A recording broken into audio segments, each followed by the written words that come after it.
Good Wednesday morning. I hope you're having a wonderful start to a beautiful midweek day in October 9th.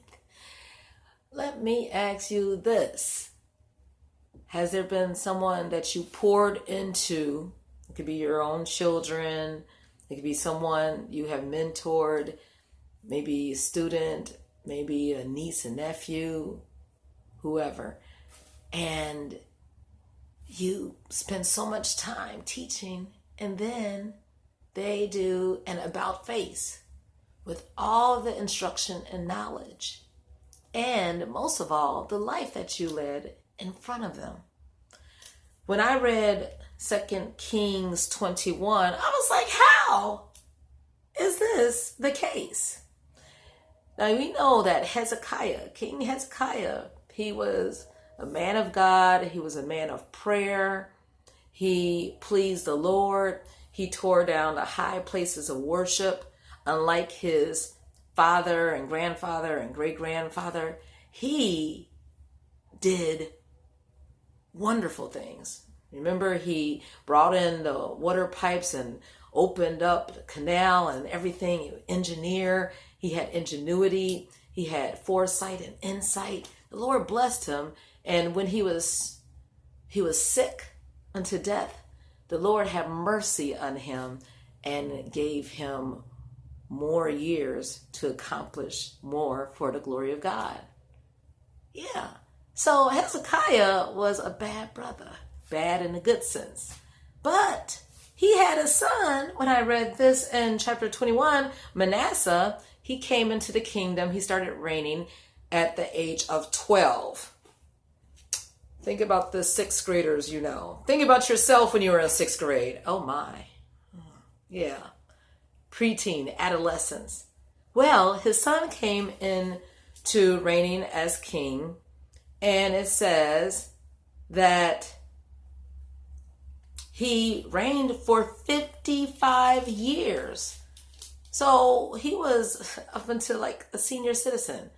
But what did he do? In verse 2, he did that which was evil in the sight of the Lord. He didn't even please the Lord. He just the direct opposite of Hezekiah. And something that his father did, he tore down the high places. His son built them right back up. In verse 3, he built up again. He made a grove. He reared up the altars for Baal. Just did the craziness. Worshipped all the hosts of heaven, from Ahab, all that mess. And he did something just ridiculous. I think that his grandfather, Ahaz, Manasseh, took his son and put him through the fire, doing that children's sacrifice again.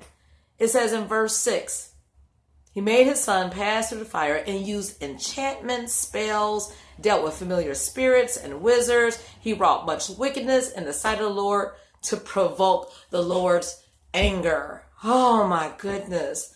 After all that was lived before him.